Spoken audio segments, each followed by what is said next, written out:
Magandang gabi guys, kain tayo guys.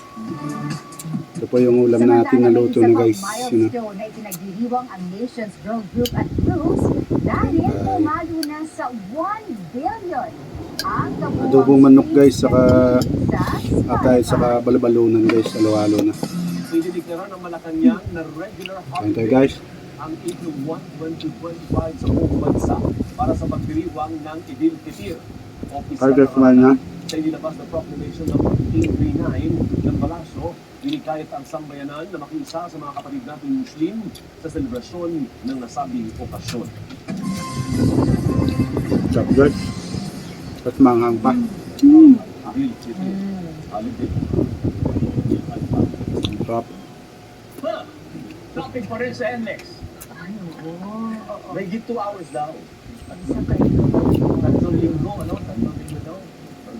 2 to 3 weeks. 3 weeks. Ano yun? Estimate. Sarap, sarap. Tinukura niyo siyempre. Kain tayo guys. Ay, naku. Hey guys, ano ulam niyo guys? Araw. May maraming